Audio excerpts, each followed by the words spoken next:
Chloe knew that only this specific herb could cure the poison coursing through her veins. Yet for my sake, she was willing to give her life-saving medicine to a conniving woman, asking only that I stay by her side during her final days. Reborn and facing this choice again, I took the medicine without a moment's hesitation. Chloe watched the security footage on her phone, a hollow ache spreading through her chest. She knew it had all been a dream, but she never imagined it would be so fleeting. So, after all that maneuvering, the man was still just after the medicinal herb. But Ethan had said it was a gift for her, and now he was still going through such elaborate means to get it himself. Was she that untrustworthy? Even though she knew he would do this, why did her chest still ache so painfully? The moment I retrieved the herb, Chloe immediately shut off the monitor. She curled into a ball, hugging her knees and covering her eyes.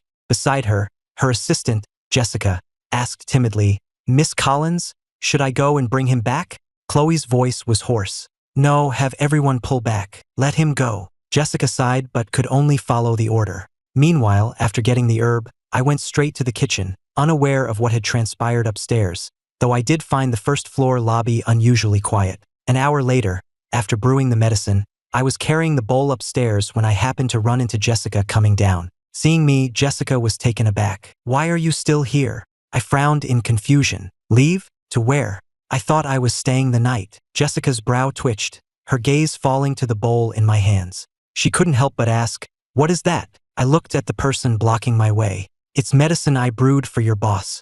Please step aside. It won't be as effective if it gets cold." Jessica stared at me in shock. "For Miss Collins? Is Miss Collins sick?" I paused my steps. So even her closest confidant didn't know Chloe had been poisoned? Thinking this, I gave Jessica a sympathetic look. "It doesn't concern you. Go back to sleep." Jessica felt 1,000 arrows pierce her heart. How could anything concerning Miss Collins not concern her? I didn't bother with her any longer, bypassing her and walking straight to Chloe's door to give it a knock. At that moment, Chloe was curled up in a corner, hugging her knees, letting herself be consumed by darkness. Hearing the knock, she pressed the intercom with a hint of irritation. "I don't want to be disturbed by anyone." Hearing her voice come through the sensor on Jessica's shoulder, I froze for a second. What was wrong with her? Jessica opened her mouth, unsure of what to say. Could she really say, "My boss thought you took the medicine and ran, so she locked herself away alone"? She couldn't explain this, so she decided to just let them sort it out themselves. With that thought, she knocked firmly on the door. "Miss Collins, Ethan is here." In less than 3 seconds, the door clicked open. Chloe stared blankly at me standing outside. "Why are you?" Her gaze shifted to what I was holding. "What is that?" I looked at her with a sense of helplessness. "Let me in first. If we delay any longer, the medicine will really get cold." Chloe stepped aside to let me in. As I walked toward the bedside table, I said, "I wanted to tell you first, but you didn't answer when I knocked. I thought you were asleep, so I went ahead and brewed the herb without asking." After speaking, I picked up the bowl and walked to her side. "Here, drink the medicine." Chloe didn't take it, her eyes still fixed on me. "For me?" I gave her a puzzled look. "Who else?" Chloe felt as if she were on a roller coaster. Her heart, which had just plummeted to rock bottom, slowly began to warm up. But then she realized a problem. "How did you know I needed this medicine?" For Ethan to brew it for her, he must have known she was poisoned. But she hadn't even told Jessica, so how did he find out? I lied without batting an eye. "Didn't you know I practice traditional medicine? I diagnosed it when I held your wrist today. Hurry and drink it. It won't be as effective if it gets cold." Chloe still didn't take it. Thinking about my unusual behavior tonight, she felt she was on the verge of a revelation. "Is this why you suddenly changed your attitude towards me?" This hinted truth made her newly warmed heart instantly plunge back into the abyss. So he was only using the medicine on her because he was afraid of being indebted. I looked confused. "What?" Chloe said dejectedly. "Does this mean that once I drink this medicine and the poison is cured, you can finally cut ties with me completely, without any psychological burden?" I was completely baffled. I never thought a casual lie could make her imagination run so wild, and I found it both frustrating and amusing. "If I wanted to cut ties with you, I would have just brought you the medicine. Why would I need to promise to be with you?" I looked at Chloe.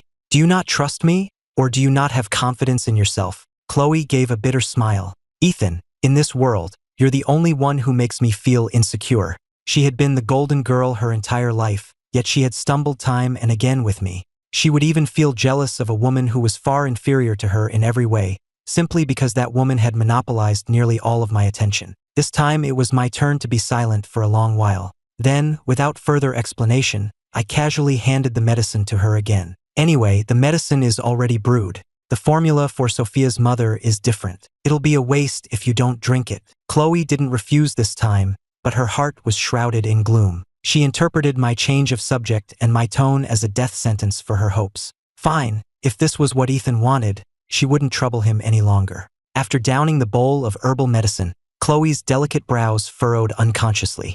A smile played at the corners of my eyes. Is it bitter? Chloe wiped her lips. It's okay. My fault for not preparing some candy for you. Chloe couldn't help but laugh. It's fine. I'm not a child. As soon as she said it, Chloe realized that my last sentence didn't sound like something I would normally say. And if he truly intended to leave her, he certainly wouldn't go to such unnecessary trouble. Before she could look up to figure it out, a shadow suddenly fell over her. I leaned in, cupped her face with both hands and said, "Then let me help you with some of that bitterness." And then I kissed her. Chloe's pupils constricted.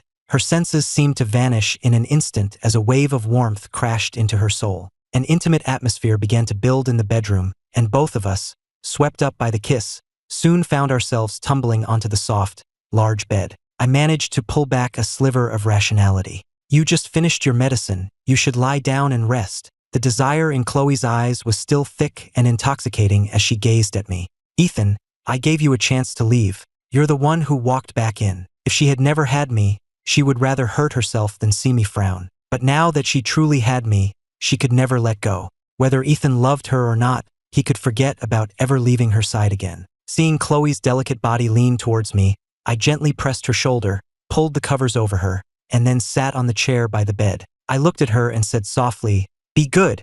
Get some proper rest so your body can recover faster." Chloe watched me with hazy, beautiful eyes, her red lips parting slightly.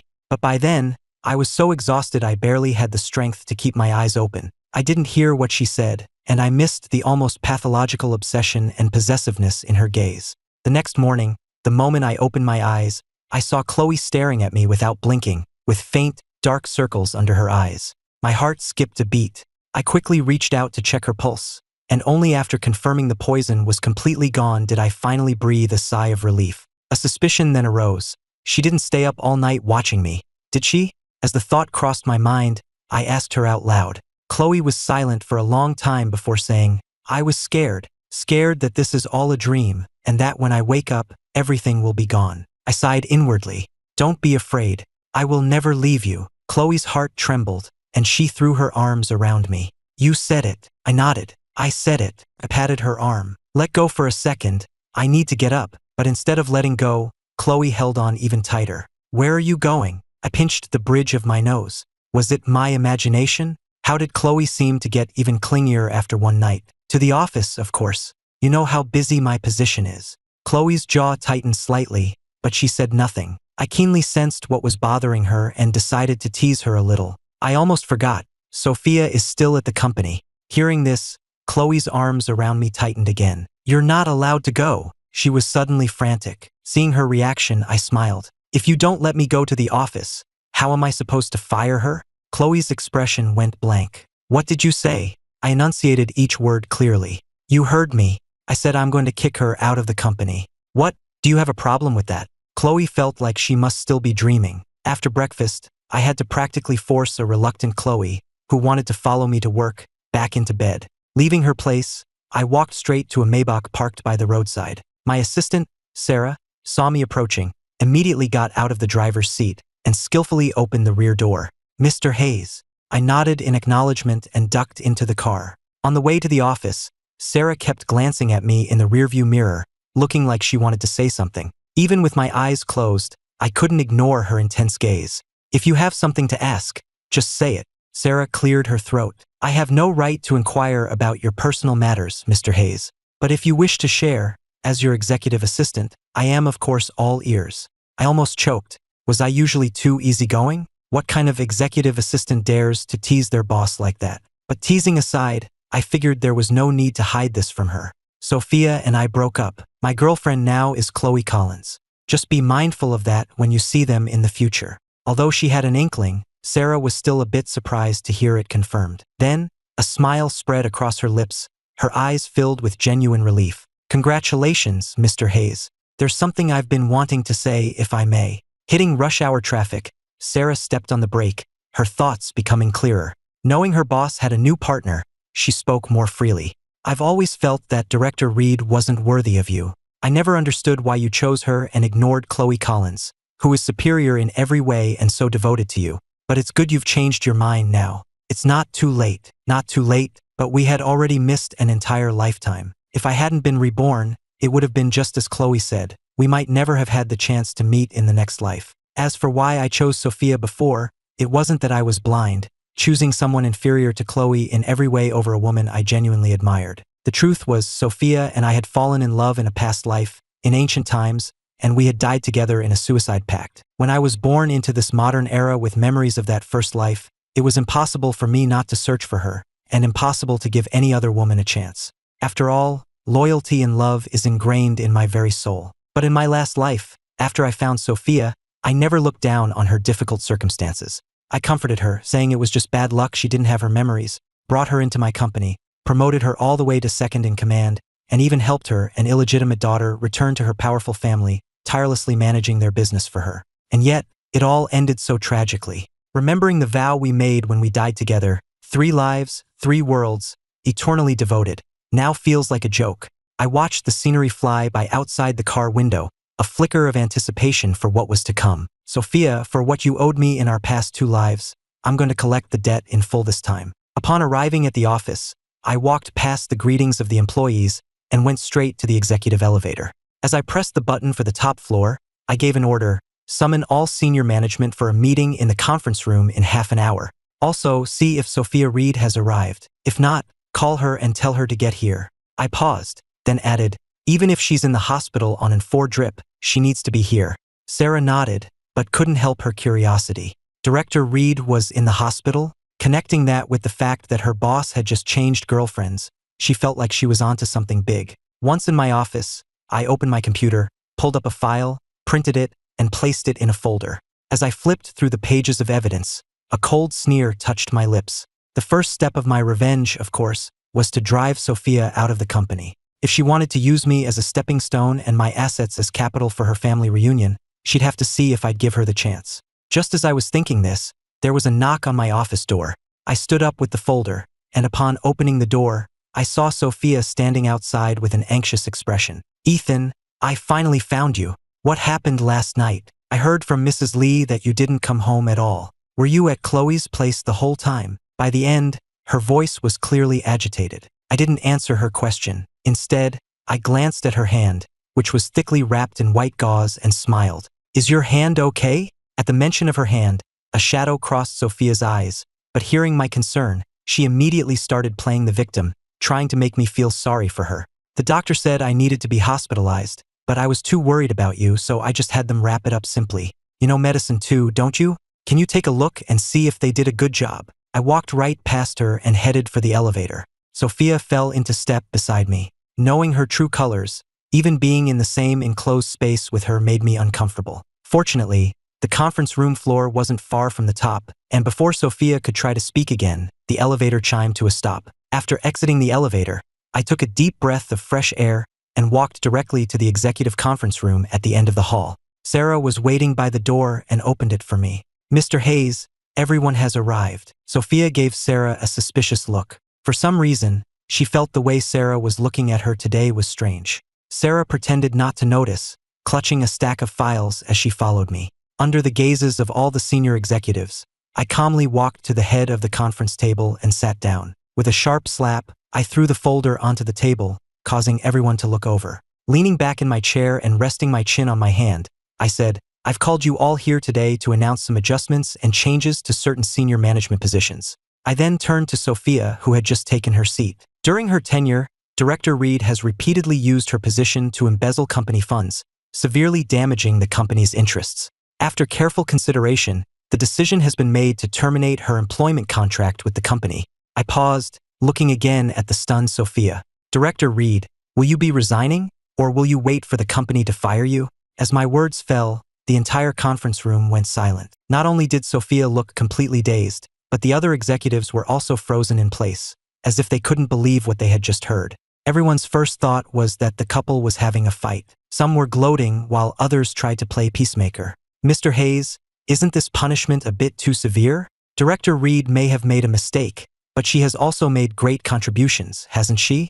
Under her leadership, the sales department's performance has been steadily increasing. Besides, the embezzlement issue is in the past, and she has already paid the money back. Can't we consider a different form of punishment? I looked at the speaker, thinking to myself that Sophia was truly skilled, able to win over a veteran executive in less than a year. So, according to Director Miller, the sales department's success is all her doing? And embezzling funds, a criminal offense, can just be easily overlooked? Is that it? I didn't mean that. Beads of sweat formed on Mr. Miller's forehead. Catching Sophia's pleading gaze, he had no choice but to press on. Mr. Hayes, we've all seen your relationship with Director Reed. We know couples can have their disagreements.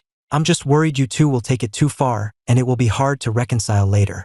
I sneered. So I should thank you for your concern? Not at all, not at all. Miller waved his hands dismissively, but still wanted to continue persuading me. I cut him off. Just one thing, Director Miller. Am I the CEO, or are you? Miller was instantly silenced, shooting Sophia a look that said he could do no more. Sophia cursed useless under her breath and pinned her hopes on me. Ethan, I need to talk to you alone. I didn't refuse. If it weren't for the fact that executive dismissals require a formal meeting and some degree of consultation, I wouldn't have bothered with this process. After dismissing the other executives, Sophia immediately stood up, leaned forward to show off her curves, and lifted my chin with a slender finger. Her voice was sultry and alluring. Ethan, I need an explanation. I chuckled. Embezzling company funds and then getting fired. What's the problem with that? Sophia frowned at me. You know that's not what I'm asking about. Besides, if you were angry about that, you wouldn't have waited until now to confront me, and you certainly wouldn't have personally used your own money to cover the shortfall for me, would you? The smile on my face began to feel strained. Was she reminding me of how foolish I used to be? You really want to know why? I crossed my arms. Though I was sitting, my gaze towards Sophia was filled with disdain. When I loved you, I could put you on a pedestal. Now that I don't, what do you think you are? Sophia's fists clenched, her chest heaving. Ethan, you were the one who pursued me, and now you just say you don't love me anymore? Then who do you love? Chloe Collins. My face filled with impatience. It's none of your business, and don't act like you're the victim here. Whether you truly liked me or were just using me as a tool to get back to your family, I think you know the answer better than anyone. Sophia, I have done nothing to wrong you, but what you owe me, you can never repay in this lifetime. A flicker of guilt crossed Sophia's face, but my last sentence seemed to imply there was more. She was about to speak when I pushed her away. Go submit your resignation yourself. Don't make me say it a second time. With that, I walked out without a backward glance. The dismissed executives had assumed the couple would talk things out behind closed doors and resolve their conflict, but instead they saw Sophia walking out of the building with her belongings, looking completely dejected. Instantly, rumors began to fly within the company. Meanwhile, when Chloe woke up, she saw a woman in a white lab coat talking with Jessica, her back to the bed. Miss Collins, you're awake. Seeing Chloe's eyes open, Jessica immediately rushed over. Dr. Claire Collins casually sat on the edge of the bed, cracking sunflower seeds, and checked Chloe's pulse. The poison is cleared. By the way, when you said you were going to give the medicine to someone else yesterday, you made me furious. What made you change your mind? Before Chloe could speak, Jessica explained, it was Mr. Hayes who decided to brew the medicine for Miss Collins. And Mr. Hayes and my boss are together now. Remembering my rather sympathetic look from last night, Jessica felt a surge of grievance. Miss Collins, why didn't you tell me you were poisoned? Don't you trust me anymore? Who poisoned you? Chloe ignored her and looked at Claire instead. Why are you here? You think I wanted to come? I was worried about you. Claire rolled her eyes at her, then asked, but isn't that guy completely fixated on that Sophia woman? For him to suddenly be so good to you and choose to be with you, aren't you suspicious he has some ulterior motive? Chloe's eyes burned with a desperate passion. So what if he has a motive? I'm willing to give him anything he wants, including my life. Hearing this, Claire couldn't help but curse.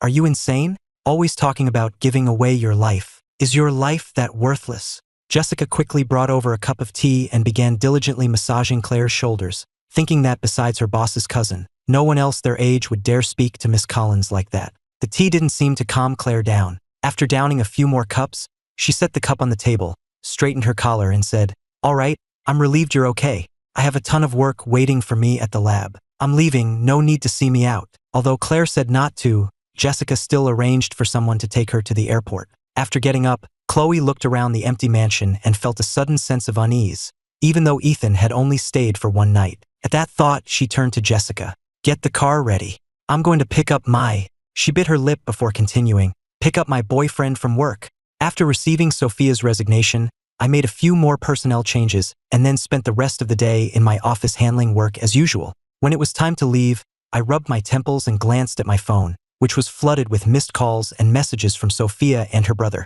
I didn't even look at them, deleting everything and blocking both their numbers. But just as I stepped out of the company building, Sophia's brother, Leo Reed, walked right up to me.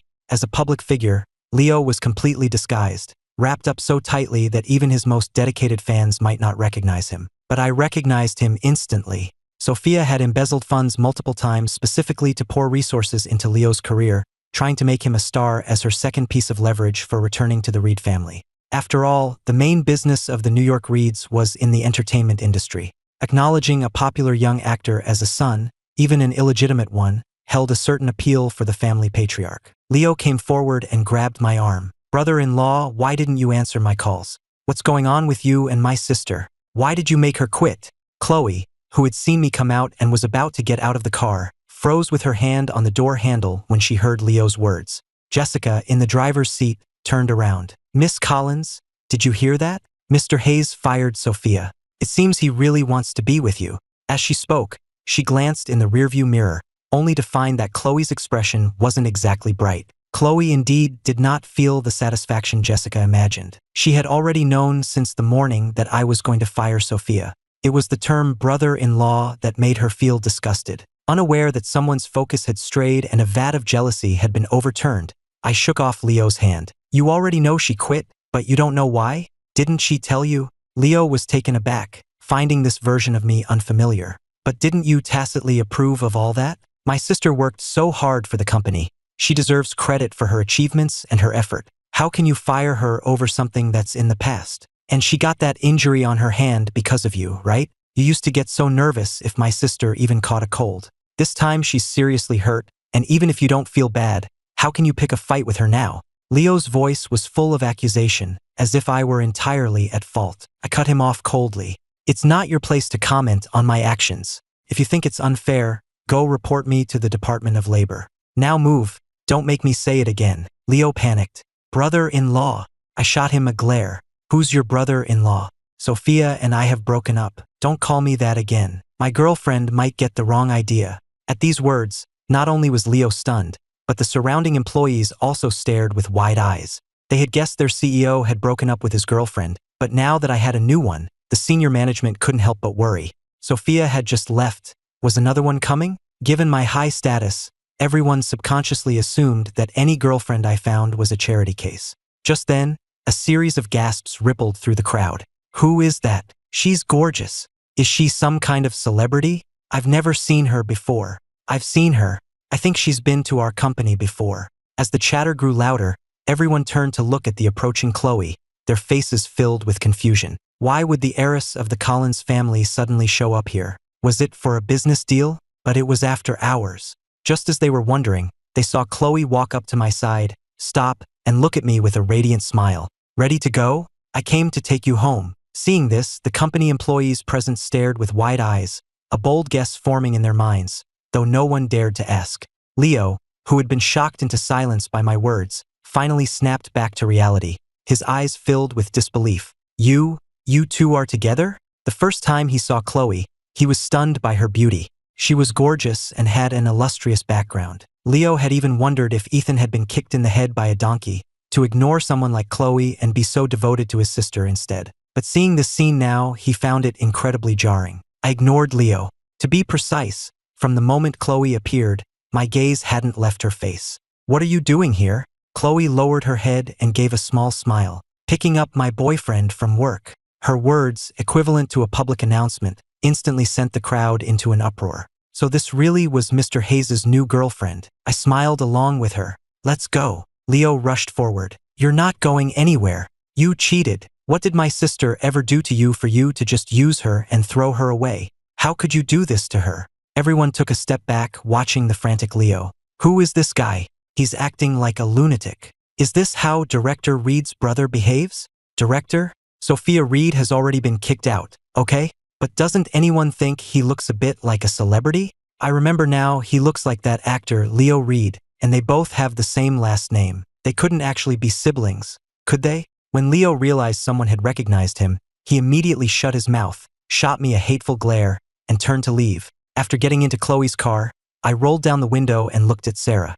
I have a task for you. Mr. Morgan at Starlight Entertainment is thinking of leaving the board. Contact him and acquire all of his shares in my name. Starlight Entertainment was headquartered in Miami and was the agency Leo was signed with. Sarah was a bit puzzled as to how I knew Mr. Morgan wanted to sell his shares, but she didn't ask, simply nodding in agreement. Jessica watched Sarah leave, and as she started the car, she glanced in the rearview mirror and asked, Miss Collins, are we going back to Royal Gardens or to Imperial Bay? Royal Gardens was Chloe's residence, and Imperial Bay was mine, both in prime, expensive areas of Miami. Chloe looked at me, her eyes asking the question. I said calmly, to Imperial Bay. Chloe just said, oh, her tone a little disappointed. Jessica mentally slapped herself. Why did she even ask? She should have just driven them to Royal Gardens. Was her boss going to give her trouble for this later? Neither of the two in the back paid any attention to Jessica's turmoil. I looked at the woman whose ears seemed to be drooping and amusingly patted her head.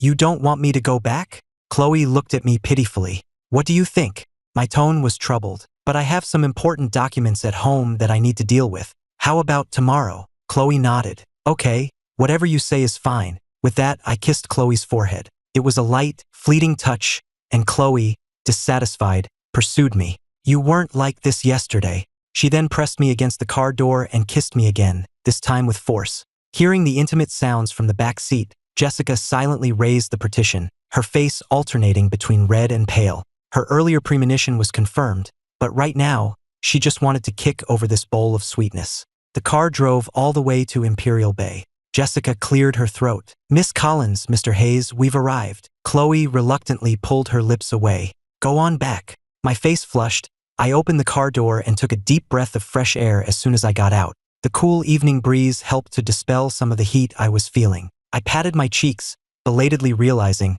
wasn't I the one who initiated the flirting with Chloe? How did I end up being the one so overwhelmed I could barely breathe? Questioning my life choices, I walked up to the door of a standalone villa and rang the bell. A moment later, the door opened from the inside, and a woman in a blue-gray apron greeted me with a smile.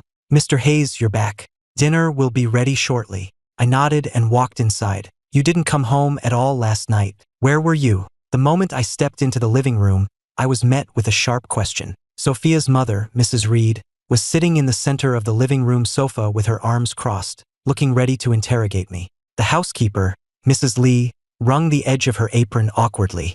Mr. Hayes, I forgot to mention, Mrs. Reed is here. She's been waiting for you for a while. I crossed my arms and leaned against the corner wall, looking at Mrs. Reed with a sarcastic gaze. Where I go, does that have anything to do with you? Looking at you, anyone who didn't know better would think this was your house. Mrs. Reed's eyebrows shot up, as if she couldn't believe her ears. How dare you speak to me like that? Don't you know Sophia was injured last night? I just said, oh, is that all you know? That she was injured? Mrs. Reed frowned. What do you mean? I walked over to the sofa opposite her, sat down, crossed my legs, and leisurely poured myself a cup of tea. Only after finishing it did I look up at her and ask, I know she was injured. So what?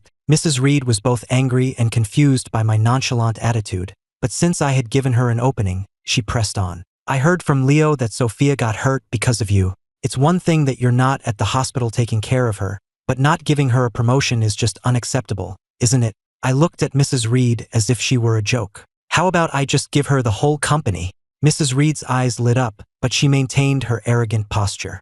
Everything you have was always meant for Sophia anyway. Even if you don't give it to her now, you'll have to in the future. The cup in my hand landed heavily on the coffee table. The Qing dynasty fell a long time ago. Are you still living in the past? What? Mrs. Reed was stunned by the insult. When she processed it, she flew into a rage. How dare you insult me? You've really got some nerve. Believe it or not, I'll have Sophia break up with you. I looked at her sarcastically. Don't bother. Your precious daughter has already been kicked out by me. Now, please, get out of my house immediately. After I spoke, Mrs. Reed stared blankly for a long time before it sank in. What do you mean by that?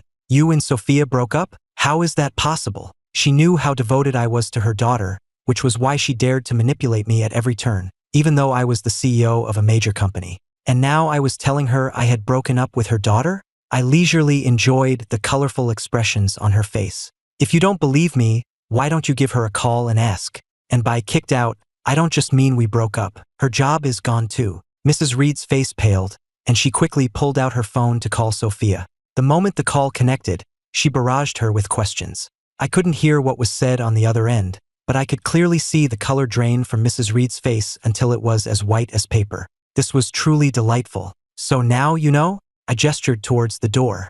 Get out. Hearing my voice, a flicker of life returned to Mrs. Reed's frozen eyes. Ignoring my disrespect, she moved to sit beside me, trying to curry favor. Ethan, dear, it was my fault. I shouldn't have come to you without knowing the full story. Are you and Sophia having a fight? Tell me, and I'll be sure to discipline her for you later. Don't be truly angry with her. I looked at Mrs. Reed's fawning expression with utter disgust and stood up. You really know how to bend and scrape, don't you? Then I pointed to the door. I'll say it one more time. Get out. Mrs. Reed's face was filled with anxiety and pleading, all her earlier arrogance gone. But I didn't want to say another word to her. Mrs. Lee, get her out of here. The housekeeper, who had been silent until now, looked troubled at my command. Mr. Hayes, let's talk things out calmly. Mrs. Reed is right. It's normal for couples to have disagreements. If you make things this tense, how will you reconcile later? I gave her a half smile. Mrs. Lee, have you forgotten who pays your salary?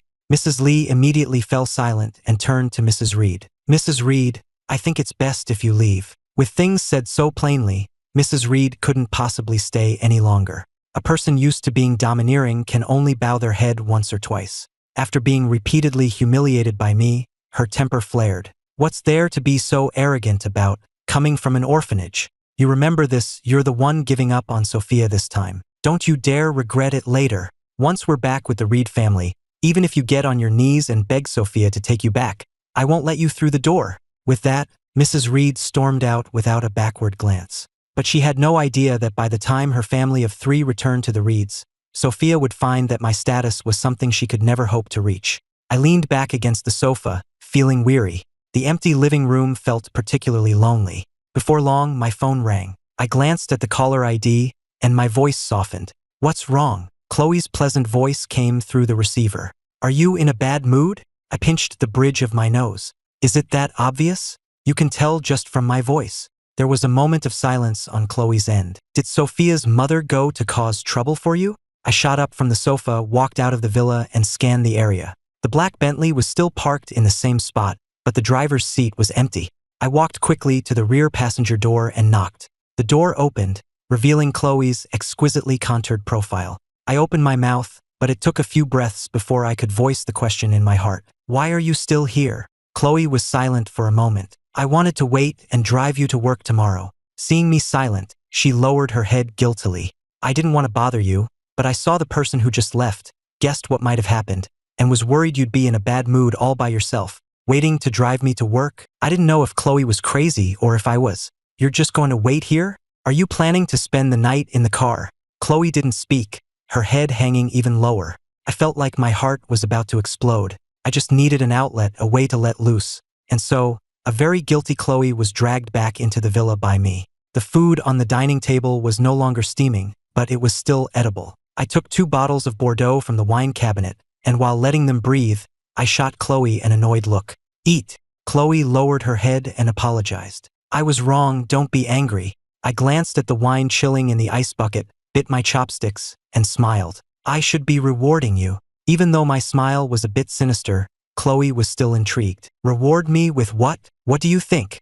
I tossed the question back to her and went back to eating. After dinner, I poured the decanted wine into our glasses and clinked mine against Chloe's. A toast to your recovery and ridding your body of poison. A toast to my new life and clearing out the trash around me. And a toast to our second day together and to all the days to come. Without waiting for Chloe's reaction, I raised my glass and drained it. I poured myself another, clinked her glass again, and asked, "Why aren't you drinking? This isn't cheap wine. Isn't this worth celebrating?" With that, I downed another glass. As I was about to pour a third, Chloe reached out and stopped me. You're drunk. I raised an eyebrow. Are you kidding? I've only had 2 glasses. Chloe kept her hand firmly on the glass. Don't drink anymore. No more. I relented, letting go. I'll listen to my wife. I looked at Chloe with a smile, my eyes swirling with a desire that could drown a person. Ethan, if you don't want to be unable to get out of bed tomorrow, you'd better not look at me like that. Even knowing I was drunk, she was incredibly excited by my casual use of the word wife. She knew how little self-control she had around me, yet I still dared to tease her so recklessly. My drunken eyes seemed to be trying to decipher her words. Then, whether I understood or not, I beckoned to Chloe with my finger and commanded, "Come here. I can't let Ethan drink anymore."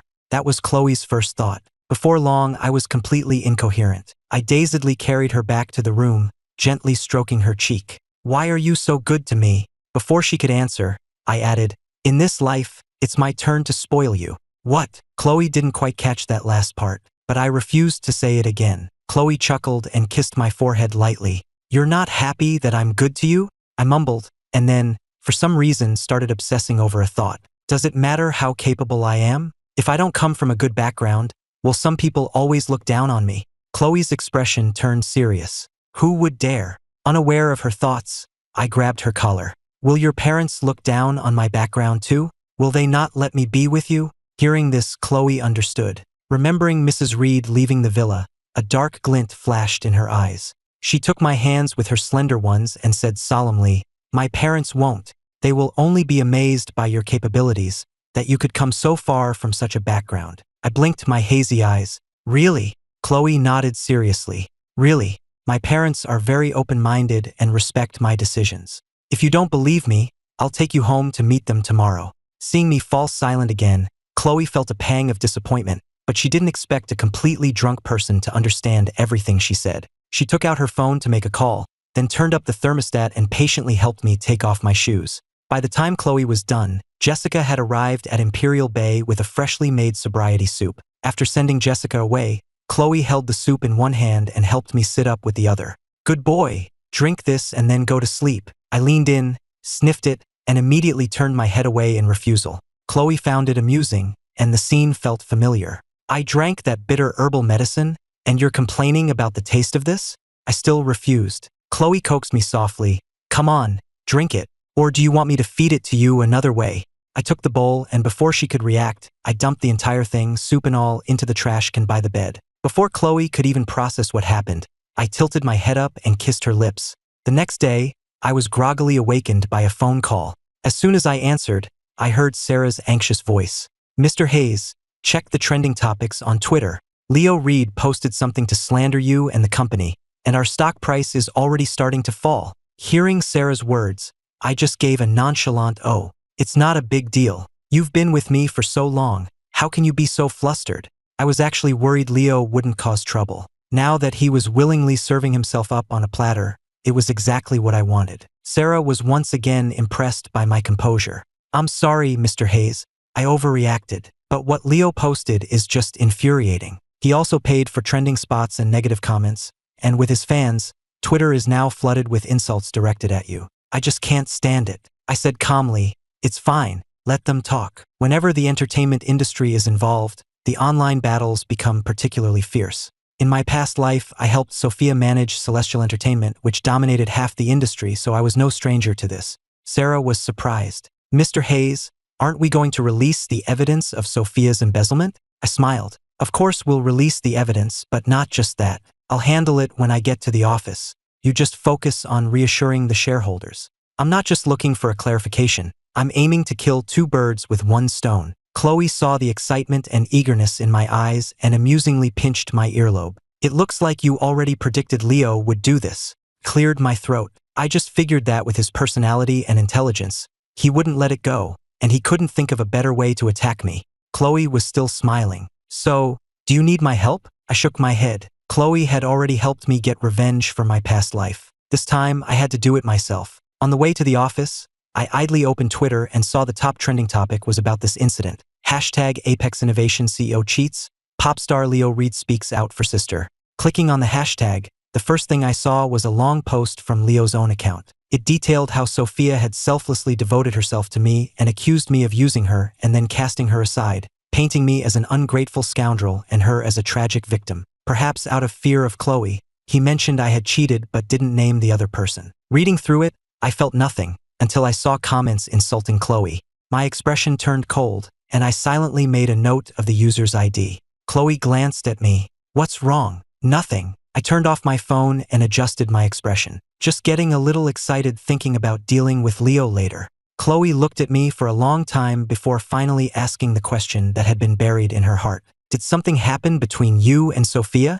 In the blink of an eye, my attitude towards her and Sophia's family had done a complete 180. If my personality and mannerisms hadn't remained the same, she would have suspected I was a different person entirely. She didn't want to investigate me, but this feeling of being in a fog was truly unsettling. I hesitated for a moment. "Yes, but as for what the problem is, I can't tell you just yet. Can you give me some time?" After all, the story of dying tragically twice and being reborn sounded too absurd, not to mention I was from ancient times in my first life. Even though Chloe and I had taken the final step, I didn't have the courage to reveal everything just yet. Chloe wrapped her arms around my waist. "If you don't want to talk about it, then don't." She actually wanted to ask if I would leave her once my issues with Sophia were resolved. She was afraid she was just my rebound, a temporary comfort, a tool to spite Sophia. She was afraid that if everything went back to how it was, she wouldn't be able to stop herself from locking me away. These past 2 days had been the happiest of her life. To be given hope only to have it snatched away would be tantamount to killing her. Once at the office, I pulled up the evidence of Sophia's multiple embezzlements, packaged it, and posted it from the official company account without an extra word. Just then, Sarah knocked and entered, placing a document on my desk. "Mr. Hayes, this is Mr. Morgan's share transfer agreement. It just needs your signature." I looked over the contract and nodded in approval. "Well done." I then signed my name on the signature line. "Get the car ready." Sarah nodded. "Where are you going, Mr. Hayes?" A slight smile touched my lips. As a new shareholder of Starlight, I should naturally go and say hello, get to know everyone. In an office at Starlight Entertainment, Leo Reed watched Apex's falling stock price with a smug smile. "What's so great about being a CEO? Doesn't he know the influence I have in the entertainment industry now? If he dares to act high and mighty in front of me, I'll make his company go bankrupt." His assistant, Joey, handed him a freshly brewed coffee, fawning over him. "You're amazing, Leo. I bet it won't be long before that guy comes crying to you, begging you and Miss Reed to get back together." Leo snorted. "Just because he comes begging, does that mean we have to forgive him? He dared to humiliate me at the company entrance, so I'll make him kneel and apologize to me in front of his entire company." As soon as he finished speaking, the door to the lounge was thrown open with a bang. Sophia walked in, her face dark. "Who told you to post this on Twitter?" Leo was stunned. "Sis, I'm just getting revenge for you. What's with the attitude? After how Ethan treated you, you're still not willing to go after him. Besides, I just want to teach him a lesson. When he can't take it anymore and comes begging, I'll let him off the hook once I'm satisfied." Sophia looked at him as if he were an idiot. "Should I call you naive or just stupid? You think something this small can shake Apex Innovations? But Apex's stock price has already dropped. What about that?" As Leo spoke, he saw the stock price on the computer screen stop falling and then begin to rebound at twice the speed it had dropped. Joey's face changed at that moment too. "Leo, look at Twitter. Quick. What's wrong with Twitter? Isn't everyone still bashing Ethan?" Leo, feeling flustered, grabbed his phone. He saw that several new hashtags were trending. Hashtag the truth behind Leo Reed's sister's resignation.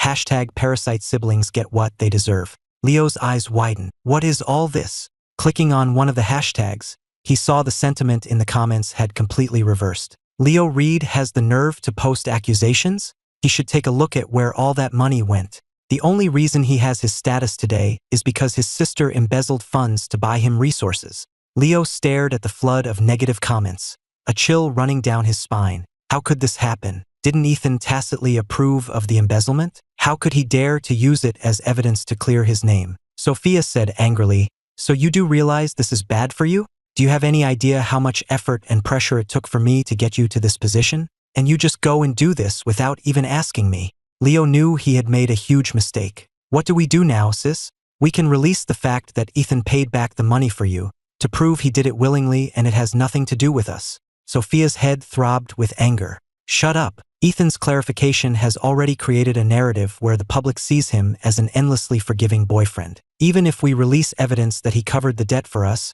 it will only reinforce his image as a devoted partner, and we'll still be the ones getting attacked. Leo was frantic. Sis, are you abandoning me? I worked so hard to get where I am today. I don't want to leave the entertainment industry. Sophia pinched the bridge of her nose. Her brother's success was the result of her hard work.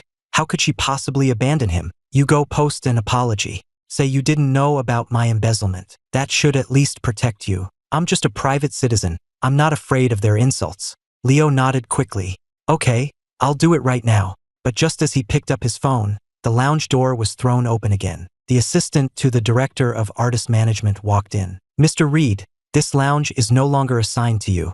Please pack your things and leave immediately. What? This time, not only was Leo stunned, but Sophia's brow also furrowed. What do you mean? What do I mean? The woman in the business suit gave a professional, fake smile. We just received notice from above. Starlight has decided to terminate Leo Reed's contract. With a clatter, Leo's phone fell to the floor. Sophia's face turned deathly pale. Terminate his contract? What are you talking about? Explain yourself. The assistant adjusted her glasses. If you don't believe me, you can go out and ask around. Sophia's chest heaved violently. She was only now realizing that despite such a huge incident, and Leo's not insignificant status among the company's artists, no senior management had come to discuss public relations. So they had already decided to blacklist him? No, this incident wasn't serious enough to warrant blacklisting. With the right PR, as she had suggested, it could have been easily managed. Remembering what the assistant had just said, she strode out of the lounge. Just as she rounded a corner, she saw a group of people huddled together, whispering, "Did you hear? Leo Reed has been blacklisted. Serves him right. No wonder he had such good resources despite having no backing. But he's such an ungrateful jerk. Tell me about it. But is it really serious enough for blacklisting? He's at the peak of his popularity right now and brings in a lot of profit for the company. Why would our boss be willing to blacklist him? I heard a rumor. Apparently, a new shareholder came in and ordered the blacklisting directly. Hearing this, Sophia's steps faltered. A new shareholder? Just as she was wondering who this new shareholder could be, she heard footsteps approaching from behind. Sophia turned her head, and her blood ran cold. A group of Starlight's shareholders and senior executives were walking towards her, surrounding two people. One was the president of Starlight, Frank Miller, and the other was me, the man who had fired her yesterday. Frank Miller clapped his hands to get everyone's attention. Allow me to introduce our company's new board member, Mr. Ethan Hayes. Let's give him a warm welcome. The crowd erupted in applause, exchanging looks of sudden understanding. Just then, someone, clearly enjoying the drama, piped up, "Isn't that Leo Reed's sister and manager, Sophia Reed, up ahead?" At this, all eyes shifted to Sophia, then flickered back and forth between her face and mine. Sophia stared at me intently. "Are you really going to be this ruthless?" Seeing the situation escalating, Frank Miller quickly waved his hand. "All right, everyone disperse. Get back to what you were doing." Although the crowd was eager to watch the drama unfold, no one dared to defy the president's order. In an instant, only Sophia and I were left. Ruthless. I savored the word, finding it amusing. I gave you your original position. Leo's status today is because I promoted him. Now, I'm simply taking back what was mine, returning things to how they were. How is that being ruthless? Sophia took a deep breath. What exactly happened? Ethan, you know what I'm asking. At least let me know the truth before you destroy me. Before I could answer, Leo ran over. Seeing me, his face changed instantly. It was you, wasn't it? The company is shelving me because of you. I sneered. So what if it was? Consumed by hatred, Leo screamed and lunged at me. I'll kill you. Without even blinking, I caught his swinging wrist, twisted it with force, and a sharp crack of bone breaking echoed along with Leo's scream. I tossed him aside like a rag doll. By the time Sophia reacted, Leo was already on the ground. Leo! Sophia rushed to help him up, her gaze towards me bone-chillingly cold. I'll remember what happened today.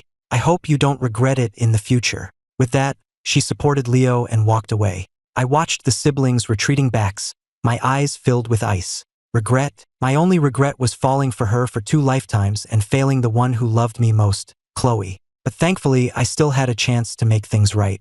After leaving Starlight, I made a phone call. When it connected, a slightly slurred voice came from the other end. Who is this? Hearing that voice again still made me uncomfortable. It was Michael Reed. the legitimate heir of the Reed family and Sophia's half-brother.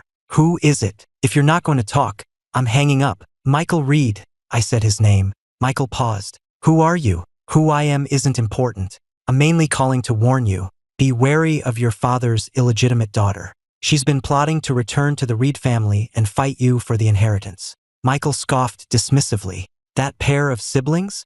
As long as I'm around, they won't even get through the front door of the Reed estate. I wouldn't be so confident, Mr. Reed. In my past life, even with Michael's strong opposition, he couldn't stop Sophia and her family from returning. This time, although she didn't have my help or the capital to attract the patriarch's attention, I knew Sophia. She wouldn't stop until she got what she wanted. Michael might not be her match. What do you mean by that? And who the hell are you? I hung up the phone and blocked the number. I had said my piece. If Michael still didn't take the warning, there was nothing more I could do. If it came down to it, I would have to handle it myself. Across the street from the coffee shop was a private club. The club's second-floor outdoor terrace directly faced the coffee shop's transparent glass wall.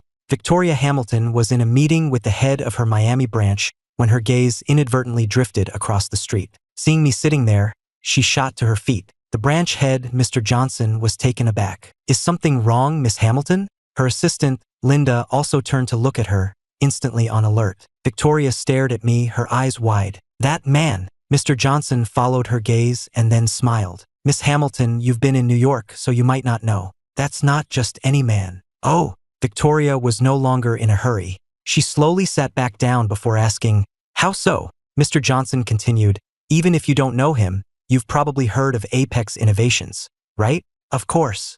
An artificial intelligence company that had appeared out of nowhere during his time, rising meteorically since its inception. In just 3 years, its market had covered most of the globe, making it a leader in the AI field. As someone at the center of the business world, Victoria naturally knew of it. But information about the CEO of Apex was scarce online. There was no name, no photo, only that he was a man, apparently very young, and primarily active in the Miami area. Seeing Victoria's thoughtful expression, Mr. Johnson didn't keep her in suspense any longer. He is the CEO of Apex Innovations.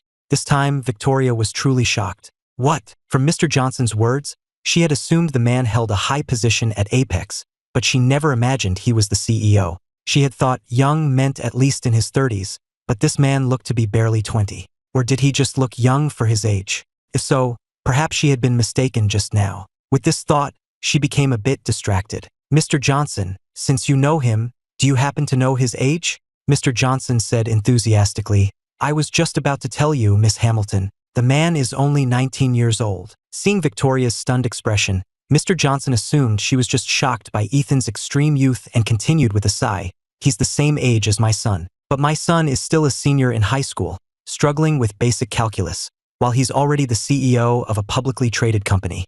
The comparison is just infuriating. Victoria felt her heart pounding so hard it might burst from her chest. Her voice was dry when she spoke. You said he's 19? Mr. Johnson chuckled. I know. It's hard to believe, isn't it, Miss Hamilton? We middle-aged folks don't like to admit we're being outdone by a kid who just came of age, but after a few years in Miami, you have to accept it. Don't let his youth fool you. In the business world, he's no less formidable than us veterans. Victoria had to exert all her self-control to keep from losing her composure. She picked up a pen, signed the document, and then, as if shooing him away, said to Mr. Johnson, I've approved this project. Don't disappoint me, Mr. Johnson. Of course, I will do my utmost. Mr. Johnson took the approved document with both hands, assuring her while also extending an invitation. I've also prepared a banquet for you, Miss Hamilton. You must do me the honor of attending. Linda thought to herself how clueless this man was. Couldn't he see her boss was on the verge of jumping out of her seat? Mr. Johnson might not know, but having been with Victoria for so long, Linda had guessed the reason for her reaction right away. Come to think of it, the boy's eyes really did resemble her own mother's when she was young. Thinking this, she stepped forward to decline. Miss Hamilton has never been fond of such social engagements. Doing your job well is more important than anything. Besides, she has other matters to attend to, so you should head back first. After Mr. Johnson left, Victoria immediately headed downstairs, not even waiting for the elevator. But when she got out of the club, she saw that the spot where I had been sitting was empty. I was already gone. Linda was also dumbfounded. Miss Hamilton, should we go to his company? A cool summer breeze blew, and some of Victoria's rationality returned. Her beautiful eyes stared in the direction of the coffee shop for a moment before she spoke slowly. Call and make an appointment first. Also, run a background check on him, his personal information and his history for the past 19 years. I want every detail. In a hospital room on the other side of town, Leo was crying breathlessly. Sis, look how ruthless Ethan was. I feel like my hand is completely ruined. Sophia was also extremely frustrated, but she still pulled him into a comforting embrace. The doctor said it's just a minor fracture. If you're careful with your diet, it will heal in time. Leo continued to sob. But are we just going to let this go? Sophia gritted her teeth. Of course we're not just going to let this go. Once we're back with the Reed family, anyone who has ever humiliated us will pay the price. Leo looked up at her. But now you don't have Apex as leverage, and I've been blacklisted by my agency. With Michael Reed blocking our way, will Dad even accept us? Sophia said dismissively, did you think I wouldn't leave myself a backup plan? This path is blocked, but we still have the option of a strategic marriage. A strategic marriage? Leo's mouth fell open. Then, a thought struck him and his eyes lit up. You're still in contact with Carter, aren't you? Carter Vance, the sole heir of the Vance family in New York. Sophia had gotten close to him when she was in the city. If it weren't for the Vance patriarch looking down on her status, and her meeting me, a better and more willing stepping stone, she wouldn't have given up on Carter to come to me.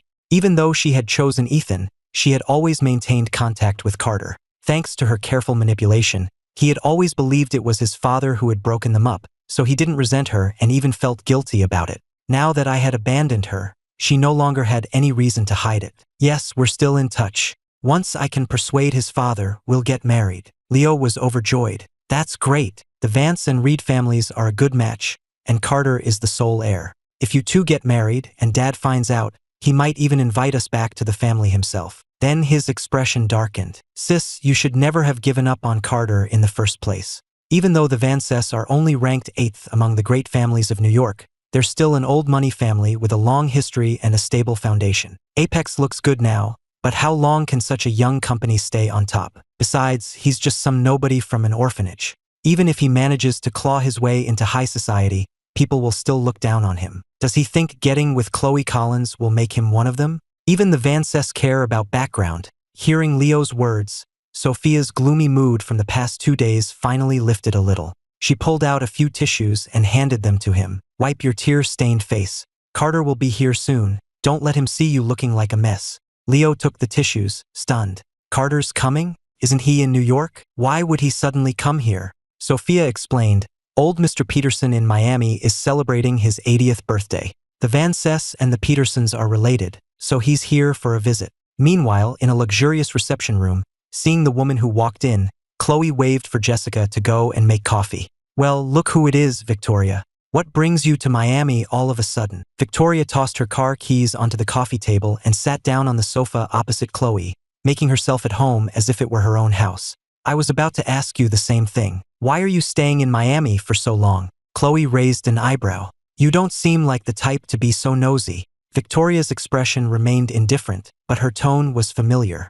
I have 2 other sisters at home. I can't be bothered with you. It was Aunt Susan who asked me to pass on a message. She said if you don't come back soon, she's going to come down here herself. She paused, a playful smile on her lips. To see what kind of man has you so captivated. Chloe nearly choked. Victoria paid little mind to Chloe's reaction and returned to her original point. I'm here to review and approve a project. Also, she sat up a little straighter, a new light shining in her eyes. I think I've found my brother. Hearing this, Chloe's smile vanished.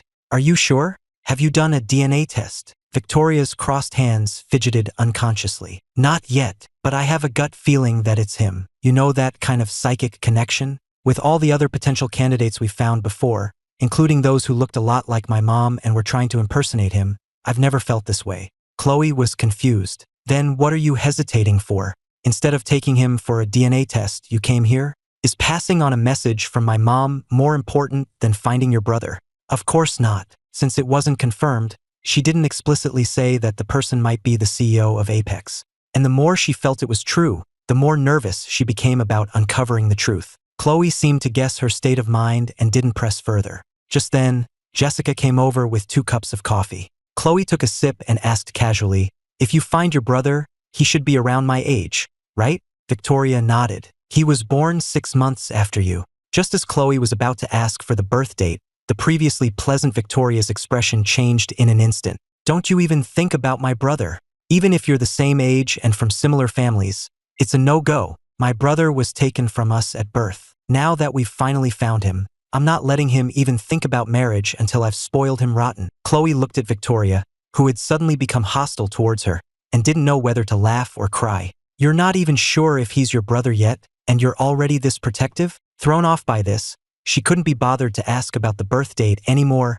and quickly tried to distance herself. Besides, I already have a boyfriend. Victoria was surprised to hear this. Before she could ask for details, she received a text message from Linda. With news about her brother, she instantly lost interest in Chloe's love life. I've delivered Aunt Susan's message. If there's nothing else, I'll be going. Without giving Chloe a chance to see her out, Victoria got into a black sedan parked by the curb. Linda, in the driver's seat, handed her a thin file. Miss Hamilton, according to our investigation, the young man's name is Ethan Hayes, age 19, but his date of birth is unknown. He has no parents and was taken in by the Southridge orphanage before the age of 5. We couldn't find any other information. Hearing that I was an orphan with no parents, Victoria felt a mix of excitement and heartache. She was excited because the possibility of me being her brother was even greater, but her heart ached thinking of the hardships I must have endured as a child. But why can't we find any other information? While the Hamilton family wasn't a top-tier international intelligence agency,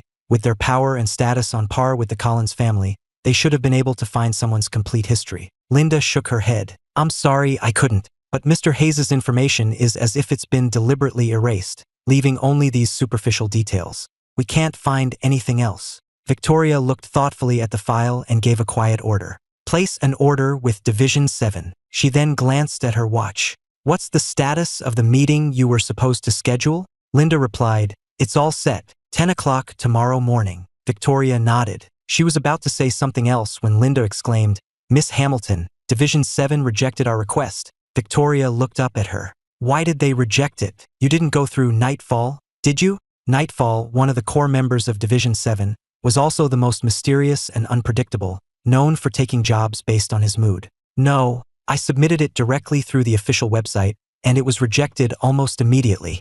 The confusion in Victoria's eyes deepened. Then we'll hold off on the investigation for now. The most important thing is to first confirm whether Ethan is really my brother. In the CEO's office at Apex Innovations, I was wearing a uniquely shaped earpiece, listening to the chatter of 7, one of the 4 elders of Division 7. That Hamilton girl from New York was looking into you.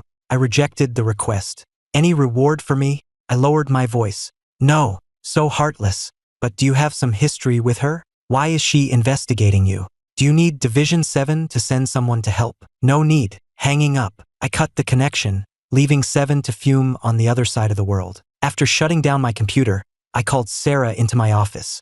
Get the car ready. Sarah glanced at the clock, noting it wasn't yet the end of the workday. Mr. Hayes, aren't you waiting for Miss Collins to pick you up? Since her boss and Chloe got together, she found her driving duties had significantly decreased. Chloe handled all the commuting. I retorted, why should I wait for her to pick me up? Can't I go and pick her up from work? Chloe, planning her time, left work early, intending to pick me up just like yesterday.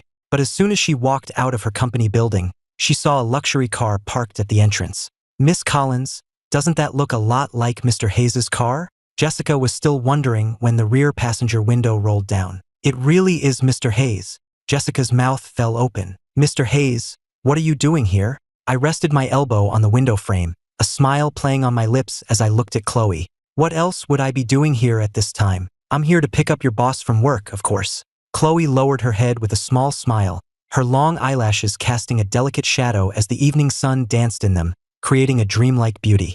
My heart gave a pathetic, hard thump. I thought to myself, if it hadn't been for Sophia, I probably would have fallen for this captivating beauty in my past life. I gave a slight cough to cover my reaction and tapped my finger on the window frame. Get in. Chloe murmured her assent. Just as she opened the door, she heard Jessica call out, Miss Collins, do you know what you look like right now? Chloe's eyes narrowed. Jessica's heart trembled, but she bravely continued, like a blushing bride about to step into her wedding carriage. Sarah and I both burst out laughing. Compared to Jessica's bold behavior, I felt I was quite good at managing my subordinates. Chloe beckoned to Jessica with her finger.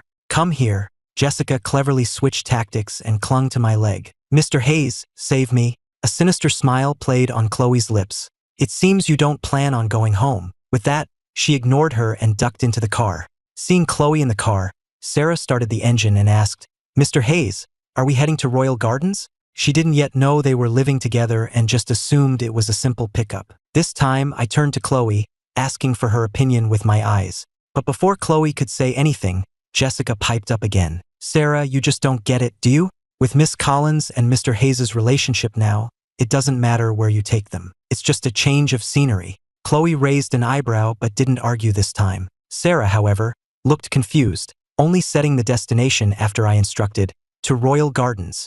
Before driving off, she glanced back at Jessica. Are you sure you're not coming with us, Miss Jones? No need. I still have to drive Miss Collins's car. Jessica waved her hand, and then, a thought seemed to strike her. Her gaze towards Sarah turned gleeful. What goes around comes around. Today, Sarah, you get to experience what I go through. She then turned and walked away, not giving Sarah a chance to ask what she meant. Sarah was indeed confused, but she quickly understood Jessica's meaning. Hearing the intimate sounds from the back seat, she couldn't help but think that she had also driven her boss and Sophia, but had never seen them kiss. It seemed Sophia really was just an anomaly. Just then, a ringing phone shattered the intimate atmosphere in the back. Panting, I gently pushed an impassioned Chloe away, picked up my phone, and glanced at the caller ID. What's up, Lily? There was a moment of silence on the other end, then a distinctly youthful, girlish voice said, Ethan. I grunted in acknowledgement. Are you doing okay over there? Chloe couldn't help but glance at me several times. She knew I had a sister, the daughter of the director of the orphanage that had taken me in, but she had never seen how we interacted. She didn't know I would be like this with her. As if all my sharp edges and masks had been put away, my voice filled with tenderness. Though she didn't want to admit it, she couldn't help but feel a pang of jealousy. Lily had no idea that because of her, her future sister-in-law was already feeling possessive. I'm fine over here. I just wanted to ask, did you and Sophia break up? I hummed in confirmation. You saw it on Twitter? Lily's voice was filled with an unmistakable sense of relief and joy. Ethan, you finally see the light. Hearing her relieved tone, I felt a wave of shame, a problem that my assistant and my sister could both see clearly. How could I not understand it? It was just that because of our life and death promise in the first life, even knowing that the Sophia of the second life was using me, I never gave up, always thinking things would be fine once she regained her memories. Do you have a new girlfriend now? Lily's voice pulled me back from my thoughts. I hummed in agreement, glanced at Chloe, and replied with a smile, I'll bring her to meet you when I have time. After I spoke, there was a long silence from Lily's end. Just as I was about to think the call had dropped, she spoke again, her voice hesitant. Ethan, is she in Miami too? I'll fly over tonight to check her out for you. I instinctively asked back, don't you have a competition? Then I guessed her worry and didn't know whether to laugh or cry. She's the one for me. You don't need to worry. What if that makes me more worried? You just broke up with Sophia and you're already so sure about this person. And with that, she hung up. After hanging up, I turned to look at Chloe. You don't have anything to say? I had clearly sensed a shift in her mood when I first answered the phone. Chloe's petty feelings had vanished the moment I said I would introduce her to Lily. Hearing my question now, she asked, Ethan, am I the one for you? I reached out and hugged her back. Yes. Chloe looked at me, her face radiant with happiness. That's all I need to hear. The next day, I was working in my office as usual. At 10 o'clock sharp, there was a knock on the door. Come in. The door clicked open, and Victoria Hamilton walked in with Linda. The moment I saw Victoria, the corner of my mouth twitched. She was clearly meticulously dressed. Anyone who knew would say it was a meeting between two company heads. Anyone who didn't would think she was here for a blind date. I was familiar with the Hamilton heiress, the leader of the New York Hamilton family, who had a single mother known for being a powerhouse. And this Miss Hamilton had perfectly inherited all of her mother's qualities. But rumor had it she was cold and aloof, and certainly not one to spend much time on her appearance. What was this all about? If I hadn't met her in my past life, I would have thought it was someone else. Seeing my reaction, Linda's heart sank. Had she overdone it? She remembered that morning. Her boss had insisted on dressing up to meet her brother. Despite Linda repeatedly emphasizing that the DNA test hadn't been done and this might not be her brother, her boss had spent 3 hours trying on clothes in front of the mirror, dissatisfied with everything. In the end, Linda had to make the decision and pick out this outfit for her indecisive boss. And now it seemed to have backfired. I was the one to break the silence. Miss Hamilton, an honor to have you here. As soon as I spoke, Linda saw her boss stumble slightly and couldn't bear to watch. Having been with her for so long, she knew her boss was obsessed with her brother, almost to the point of madness. Victoria, unaware of what her subordinate was thinking, lit up with surprise upon hearing my voice. You know me? Linda understood perfectly. In front of her potential brother, her boss's IQ dropped to 0. I found Victoria's attitude a bit strange. Miss Hamilton, your face is on the cover of various financial magazines so often, it would be hard not to recognize you. Victoria regained some of her composure. You're too kind, Mr. Hayes. It is you who is truly accomplished, founding Apex at such a young age and leading the latest in AI technology to the global stage. It's I who should be humbled. Had this turned into a session of mutual business flattery? I gave a slight smile, stood up, and walked towards the reception sofa. Please, Miss Hamilton, don't be so formal. Have a seat. Sarah, please get some coffee. Sarah nodded and, before leaving, gave Victoria a curious glance. Once we were seated opposite each other, I got straight to the point. Miss Hamilton, what can I do for you? As far as I know, the Hamilton family's businesses don't involve artificial intelligence. Or are you planning to expand into this field? Victoria smiled. If I said yes, would you be willing to grant me that honor, Mr. Hayes? I thought for a moment. The Hamilton family was a massive enterprise, and I knew a thing or two about Victoria's business style. As long as it wasn't a hostile takeover, a partnership with them would be a guaranteed win for me. I tapped my index finger on the armrest twice. Then what kind of partnership are you interested in, Miss Hamilton? Production or, Victoria answered immediately, investment. I was taken aback. Just investment? Yes. What do you think, Mr. Hayes? I was instantly on guard. The shareholding in Apex was already quite balanced. A small stake wouldn't be of interest to the Hamiltons. Victoria, realizing I had misunderstood, quickly clarified, the Hamiltons will only invest. We don't want any shares in Apex. She actually wanted to say that dividends didn't matter either, but she held back, afraid of making me more suspicious. Now I was truly surprised. It wasn't unheard of to invest without taking equity, but was giving away free money really the Hamilton style? No matter how upright Victoria was, she wasn't known for her philanthropy, was she? Thinking this, I asked her directly. Victoria thought to herself, no wonder he reached this position at such a young age. If Linda knew what her boss was thinking, she would have shaken her and yelled, "Wake up! He's not your brother yet. What are you so proud of? If you're worried, Mr. Hayes, I can sign a guarantee." I cut her off. Wait, can I ask why? Because you're my brother, and I'm willing to give you money. Of course, Victoria couldn't say what she was really thinking. Since its founding, Apex's social standing has been steadily rising. The Hamiltons may have missed the best opportunity, but we'd still like to get a piece of the pie now. Would you be willing to give me that chance, Mr. Hayes? I was silent for a long time before saying cautiously, I can't just take advantage of you. You should look at the company's performance overview before making a decision. With that, I looked at Sarah, who was walking in with the coffee.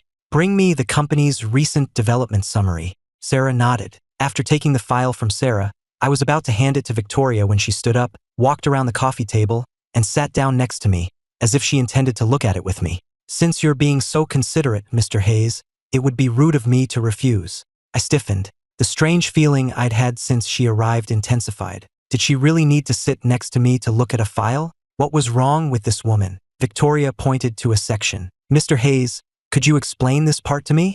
I don't quite understand. I suppressed my unease and looked down at where she was pointing. While my attention was diverted, Victoria quietly raised her other hand and reached for my hair. From Sarah's angle, she couldn't see Victoria's subtle movement behind me, but Linda had a clear view. Her heart leaped into her throat along with Victoria's hand. Just as she was about to succeed, it was as if I had eyes in the back of my head. I spun around, grabbing her wrist, my earlier affability replaced by a flash of anger. Miss Hamilton, please have some self-respect. Victoria froze, not expecting me to be so sharp. Linda couldn't bear to watch the disastrous scene. Her boss, always so upright and honorable, had failed on her very first attempt at such a shady act. Since she had been caught, Victoria dropped the pretense. You've misunderstood, Mr. Hayes. It's just that you bear a strong resemblance to my long-lost brother. I was trying to get a hair sample for verification. I apologize for not explaining beforehand. I was stunned. I had rarely delved into the details of my origins in this modern life. I only remembered being snatched away by a man in a black ski mask right after I was born. After a long car ride, Once he was sure he had shaken off his pursuers.